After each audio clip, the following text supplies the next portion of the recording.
जब सियासतदान धर्म और जाति की बिसात बिछाकर वोटों की गिनती करते हैं, तब बेरोजगार नौजवानों की उम्मीदें उन्हीं जालों में उलझकर तड़पती रह जाती हैं। देश का युवा जहां भविष्य संवारने की आस के लिए पढ़ाई करता है, वहीं हकीकत में उसे अपने सपनों से समझौता करना पड़ता है। हालात ऐसे हो गए हैं कि ग्रेजुएट, पोस्ट ग्रेजुएट और यहां तक कि टेक्निकल डिग्रीधारी युवा भी चपरासी जैसी न्यूनतम योग्यता वाली नौकरियों के लिए आवेदन करने को मजबूर है।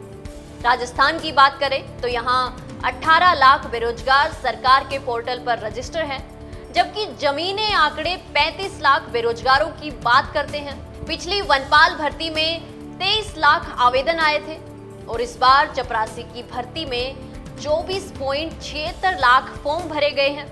हालात इतने बदतर हैं कि वेबसाइटें तक क्रैश हो जाती हैं, नौकरियां कम हैं और उम्मीदें ज्यादा। आइए जानते हैं राजस्थान के युवाओं का क्या कहना है। अभी मैं गुजर की थड़ी सुख बिहार में हूँ और यहाँ पे कुछ छात्र हैं जो कि तैयारी करते हैं भर्ती की।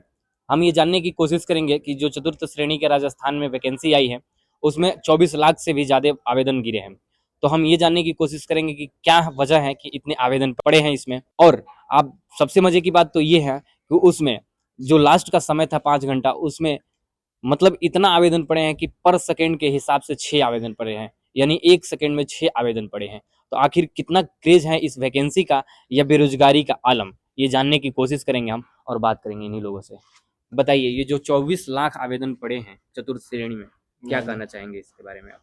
ये है कि बेरोजगारी बहुत ज्यादा है, तो लोगों के अंदर ये उत्साह है कि वो बड़ी वैकेंसी है, तो इसलिए है कि अभी और तो छोटी वैकेंसी में सिलेक्शन होता नहीं, तो इस प्रकार देख के कि इसमें क्या हो कि कहीं ना कहीं तो हो ही जाए, अच्छा है वो। छोटी जैसे वैकेंसियां है, फर्स्ट ग्रेड है, सेकंड ग्रेड है, आरएस वगैरह जो भी वैकेंसियां है, तो बाकी सेकंड ग्रेड में अभी 2000 पोस्ट है, फर्स्ट ग्रेड में दो 2,500 के समथिंग पोस्ट उतनी है। तो उस जगह से बच्चों को ये लग रहा है कि यार वहाँ पे अपना सिलेक्शन होगा नहीं, तो इसलिए इस तरह पे भाग रहे हैं। और सरकार इस जगह एक नाकामी छुपा रही है कि जिन पोस्टों पे जो पढ़ने वाले, कोई एमएससी, कोई बीएससी, कोई जैसे जितने भी अच्छे पढ़ने वाले स्टूडेंट हैं, तो जैसे वो 4th ग्रेड की तरफ इसलिए भाग रहे हैं कि भाई बहुत दिन से पढ़ाई कर रहे हैं। पिछली बार 5 साल में जितना भी हुआ लगभग 20-25 पेपर आउट हुए हैं, लगभग शायद ही कोई पेपर था जो आउट नहीं हुआ था।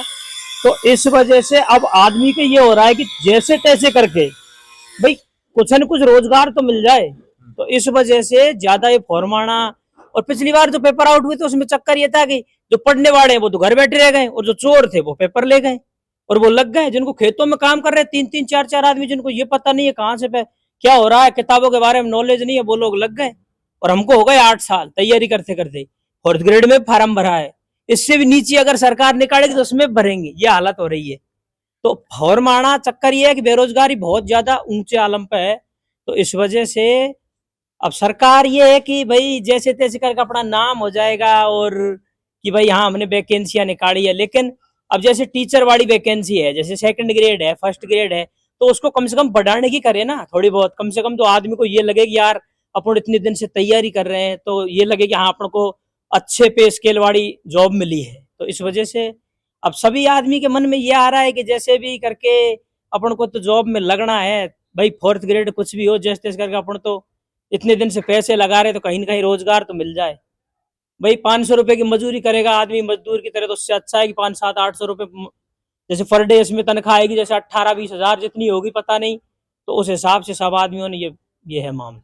अच्छा, ये जो आवेदन पड़े हैं 53,000 कुछ जो पद की आई है, क्या इस प्रकार की कोई ऐसी चीज नहीं है जो और भी वैकेंसी में आए, जो उच्च कोटि की वैकेंसी है, प्रथम ग्रेड, द्वितीय ग्रेड, ऐसे क्यों नहीं ज्यादा वैकेंसी? गवर्नमेंट जो निकालती वैकेंसी, मतलब जो बड़ी वैकेंसी वो बहुत कम पोस्टों पे निकालती है, इसलिए बच्चे मतलब वो कैटेगरी वाइज डिवाइडेड हो जाती है, तो उनका नंबर भी नहीं आता है। डीजो कैटेगरी वाले सारी सीट लेके जाते हैं और थोड़ा बहुत बचता है, वो मतलब पेपर आउट की वजह से बाहर हो जाते हैं बच्चे। और कोचिंग माफिया वगैरह सब ये मिले हुए होते हैं, इसलिए पेपर आउट होता है, नहीं तो बाकी जगह तो पेपर आउट नहीं होता है। क्या इसको थोड़ा समझाइए। राजस्थान में जितने पढ़ने वाले हैं ना, लगभग जैसे 10 लाख फॉर्म आए, पढ़ने वाले ज्यादा मेहनत करने वाले 3-4 लाख होंगे। तो पिछले साल से वैकेंसियां सरकार ने, मानते हैं वैकेंसियां सरकार करती है, लेकिन जिन आदमियों को पढ़ाई से ताल्लुक ही नहीं है वो आदमी लग जाते हैं। अभी एसआई वो ले लो आप पेपर। तो इसमें यार जैसे 70 से 80% आदमी फर्जी लगे हैं, एसओजी पकड़ रही है, कोर्ट कह रहा है, लेकिन पता नहीं सरकार की क्या मंशा, इसको रद्द करने में क्या दिक्कत थी गवर्नमेंट को। और ये तो तीसरे दिन ही पता चल गया था गवर्नमेंट को कि ऐसा ही भर्ती पेपर आउट हो चुका है, लेकिन फिर भी वो पिछली गहलोत सरकार है तो वो छिपाती रही नाकामी। अब जाके अब 1.5 साल से भजन लाल जो सीएम साहब है ये भी इसको रद्द करने में पता नहीं क्यों हिचकिचा रहे हैं। डबल इंजन सरकार है, इनको किसी तरह की कोई दिक्कत नहीं है, लेकिन और यही नहीं, कई वैकेंसियां हैं, कई वैकेंसियां इतनी फर्जी हो चुकी है कि यार पढ़ पढ़ के हमने पिछले मतलब रीट्स 18 दिया, 21 दिया, फिर 22 दिया, अभी जैसे ये रीट लगा है 24 वाला ये भी दिया है। सोच रहे हैं, अब सुनने में आ रहा है कि रीट में भी 10-5 हजार की वैकेंसी ऐसे निकलेगी। तो फिर हालत वही है, मतलब कि मतलब पढ़ने वाले लोगों की बिल्कुल हालत। तो इसी वजह से सब ये इन बड़ी भर्तियों को छोड़ के आदमी है ना 4th ग्रेड की तरफ बढ़ गया। तो इसी वजह से पेपर है ना बहुत ज्यादा बोल रहे हैं ना, फॉर्म 24 लाख 25 लाख 30 लाख तो आएंगे भाई। बेरोजगारी तो बहुत ज्यादा है, जो बड़े बड़े चोर है वो तो पेपर लेके बैठ गए, और पढ़ने वाले बेचारे आज भी लाइब्रेरियों में चक्कर लगा रहे हैं, वही 10-10 8-8 10-10 12-12 घंटे यहीं पढ़ते रहते हैं। अब सोच रहे हैं भाई कुछ मिल जाए, तो ये है बात। अच्छा, इसमें दावा किया गया था कि अभी कुछ और समय मिलता तो 2 लाख से भी ज्यादा और भी आवेदन पड़ते इसमें। पक्का बिल्कुल बिल्कुल। और थोड़ा सा और टाइम होता तो और आवेदन आते। ये फॉर्म भरने का एक कारण है, मतलब काफ़ी कारण है, लेकिन मुझे समझ आता है कि भर्तियां समय पर ना होना इसका एक मूल कारण है। ठीक है, वैकेंसियां तो निकलती हैं लेकिन समय पर नहीं हो पाना इसका सबसे बड़ा कारण है। इसकी वजह से बेरोजगारी इन्होंने बढ़ रही जैसे है। बात किया कि वैकेंसी होती हैं जो जिससे पिछली बार एसआई की हुई थी उसमें धांधली हुई थी, इसमें भी बोला गया है कि 2 शिफ्ट 3 शिफ्ट ऐसे पारियों में और 2-4 दिन लगातार होगी, इसको कैसे देखते हैं आप? अब 2 शिफ्ट 3 शिफ्ट, अब देखो भीड़ ज़्यादा होगी तो गवर्नमेंट को तो शिफ्टों में कराना ही पड़ेगा, फिर उसमें नॉर्मलाइजेशन का प्रक्रिया वो भी कराना पड़ेगा, वो एक बेसिक सा रूल है उसमें। अब जैसे अभी पशु परिचर का भर्ती हुआ उसमें भी नॉर्मलाइजेशन का फॉर्मूला लागू हुआ, तो फिर अब उसमें फिर बच्चे उसको उसमें विरोध करने लग जाते हैं, उस पर भी स्टे की मांग करने लगे पशु परिचर भर्ती में कि नॉर्मलाइजेशन हुआ है जिसमें बहुत सारे अंकों का अंतर आ गया, तो फिर ऐसे भर्तियाँ फिर लंबित हो जाती है। अब वो वाला अब स्टे चला जाएगा तो वो भी अब टाइम पे पूरा नहीं हो पाएगा। अब मैंने एमएससी किया हुआ है, ठीक है, तो अब ये जूनियर केमिस्ट्री की एक भर्ती निकली है जिसमें मात्र 16 पद हैं। अब 16 पद के लिए निकलेगी तो बताओ कहाँ कैसे भाई, बड़े जो डिग्रियां लेके बैठे हैं हम किधर जाएंगे भाई। तब पशु परिचर पे फिर दिखेगा ये एक ऑप्शन, उसमें भी अपन उम्मीद देखेंगे ही। फिर और भी छोटी भर्तियां हैं, फिर उसमें भी भाई इससे भी छोटी भर्ती होगी उसमें भी देखेंगे, क्योंकि बड़ी भर्तियों बड़ी डिग्रियों पे तो भर्ती निकल ही नहीं रही है, निकल रही है तो बहुत चावल के दाने के जितने। तो ये एक कारण है भाई बेरोजगारी बढ़ने का, और सब हर जो भी युवा है वो अपने ऊपर से बेरोजगारी का जो स्टिग्मा लगा है वो खत्म करना चाहता है, वो कैसे भी करके बस खत्म हो। तो फिर यहाँ हम ये नहीं देख रहे कि भर्ती छोटी है या बड़ी है, अगर बड़े पैमाने पर भर्ती निकलेगी तो जरूर अप्लाई करेंगे, और हर युवा ऐसा कर भी रहा है। नॉर्मलाइजेशन ये इतनी अच्छी प्रक्रिया नहीं है। अभी जैसे एक बंदे के आ रहे 130 नंबर, एक बंदे का आ रहे 110 नंबर, आप पेपर बनाते हो, वहां पे एग्जामिनर बैठे हैं, तो पेपर का जैसे 4 पारियों में पेपर हुआ है तो चारों का लेवल लगभग सेम रखो ना। कि नॉर्मलाइजेशन में यार 20-20 नंबर का अंतर, 30-30। मेरे कई दोस्त है, पिछली बार पटवारी भर्ती थी तो उसमें क्या हुआ, उसके एक बंदे के नंबर 228-30 बैठ रहे थे, नॉर्मलाइज में 212 आ गए, ओबीसी से था बाहर हो गया। अभी इसी पशु परिचर में देख लो, एक बंदा जिसके 129 नंबर है, 130 है, 35 है, उस बंदे घट के 116 15 18 आ गए, और जो 112 13 वाड़े उसके 130 32 पहुंच गए। तो फिर वही चक्कर है, इतना मतलब नॉर्मलाइज का अंतर मतलब फिक्स है कि भाई 2-4 का अंतर हो सकता है, लेकिन यार 20-20 नंबर का अंतर आ रहा है, ये कहाँ का ताल्लुक है, ये काहे का नॉर्मलाइज है, ये नॉर्मलाइज नहीं है, ये तो सिर्फ एक अब इसको जैसे अपन भाई आरोप तो नहीं लगा सकते कि घपड़ा किया है क्या किया है, ये तो इस चीज का तो बोल नहीं सकते, घपड़े तो हो ही रहे हैं, लेकिन कम से कम नॉर्मलाइज का एक क्राइटेरिया रखो कि भाई 4 पारियों में पेपर हुए, 3 से 5 नंबर से ज्यादा का अंतर नहीं आएगा। अब ये 20-20 नंबर का अंतर, या फिर मैं एग्जामिनर को यही पता नहीं होता है क्या, और एक एग्जाम में यार 23-23 क्वेश्चन डिलीट, एग्जामिनर शराब पी के बनाता है क्या एग्जाम पेपर।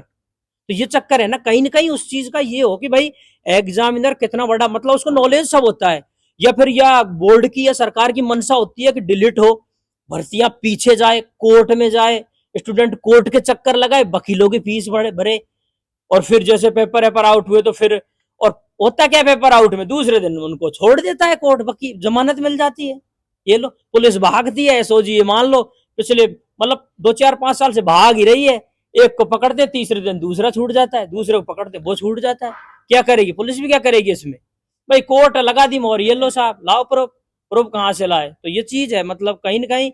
और ये नॉर्मलाइज का मामला, इसका एक लिमिट होना चाहिए कि भाई 4 पारियों का जो इसका रेशियो सिस्टम है ना, 3 से 5 नंबर से ज्यादा का अंतर नहीं आएगा, किसी के घटेंगे बढ़ेंगे इतना तक हो सकता है। अब यार 20-20 नंबर का नॉर्मलाइज का सिस्टम बिल्कुल गलत है। इतना अगर आप 20-20 15-15 का, हाँ हो सकता है 3 से 5 नंबर का नॉर्मलाइज का सिस्टम। अच्छा, आप भरे हैं फॉर्म? हाँ मैं भरा हूँ 4th ग्रेड का। पढ़ाई कहाँ तक है? मैं MSc कर रखा है। तो इतना MSc करके, इतनी पढ़ाई करके फिर क्यों फॉर्म क्यों भरे? 2018 के एस्पिरेंट है, 2018 से तैयारी कर रहे हैं। 2018 में 2021 वाली जो रीट हुई थी उसमें मेरा सिलेक्शन भी हुआ था, मेरे काफ़ी अच्छे मार्क्स थे।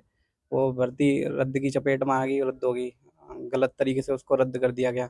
फिर धीरे धीरे फिर पेपर आउट का था उसमें, ठीक है। लेकिन उसमें मैं मानता हूँ कि पढ़ने वाले बच्चों के साथ गलत हुआ, क्योंकि अगर पेपर आउट हो रहा है तो उसकी अच्छे से जांच की जाती, ठीक है। और भी बहुत सारी कोई प्रक्रिया थी जो उन प्रक्रियाओं को फॉलो करके उसकी अच्छे से जांच करके जो भी पेपर चोर वगैरह थे उनको सजा दे। बाकी सारे बच्चों को भाई सब उसमें एक तरीके सारे सबको सजा दे दी गई उसमें।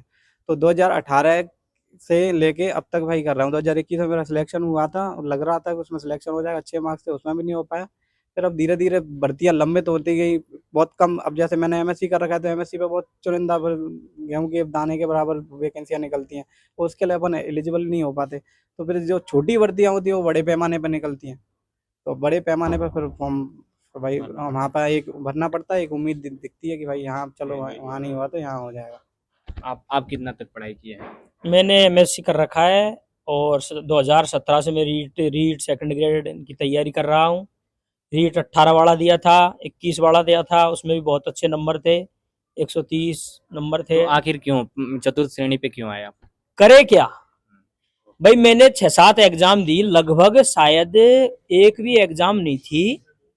एक पेपर था जो अभी 22 वाला टीचर का, उसमें पकड़ में आ गए थे वो टीचर, सेकंड ग्रेड वाला, मतलब पुलिस ने पकड़ लिया था उनको, तो वो पेपर एक आउट नहीं हुआ था, तो उसमें कट ऑफ बिल्कुल भी डाउन आई। हालांकि उसमें 40% का रेशियो क्रॉस नहीं हो पाया, वो अलग बात है। पेपर मैथ की सीटें भी खाली गई थी उसमें।